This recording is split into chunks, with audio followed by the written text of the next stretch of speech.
చిన్న సినిమాగా వచ్చి సెన్సేషన్ క్రియేట్ చేస్తోంది. Tollywood super hero film Hanuman release అయిన 15 రోజుల్లోనే 250 కోట్ల కలెక్షన్స్ కొల్లగొట్టి థర్డ్ వీక్ లోను బాక్స్ ఆఫీస్ ర్యాంపేజ్ కంటిన్యూ చేస్తుంది సెన్సేషనల్ బ్లాక్ బస్టర్.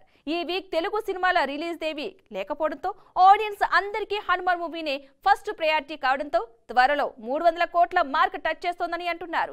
రీసెంట్ గా టీమ్ గ్రాటిట్యూడ్ మీట్ కూడా పెట్టారు. మరి హనుమాన్ హంగామా ఎలా ఉందో ఇప్పుడు చూద్దాం.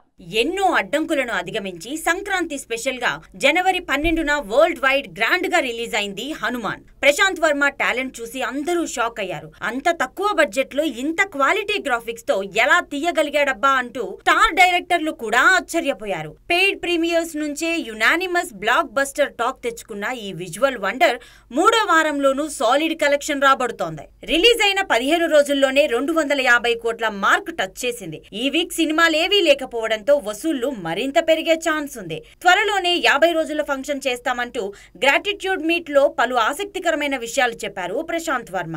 రవితేజ తనకు 3 ఏళ్ల క్రితం ఇచ్చిన మాట ప్రకారం హనుమాన్ లో కోటి క్యారెక్టర్ కు వాయిస్ చెప్పారని, ఆయన ఒప్పుకుంటే ఆ కోటి క్యారెక్టర్ తో తన సినిమాటిక్ యూనివర్స్ లో ఓ సినిమా చేస్తానని అన్నారు. టికెట్ కి 5 రూపాయల చొప్పున అయోధ్య రామ మందిరానికి విరాళం ఇస్తున్న అమౌంట్ ఇప్పటికీ 5 కోట్లకు చేరుకుందని చెప్పారు ప్రశాంత్.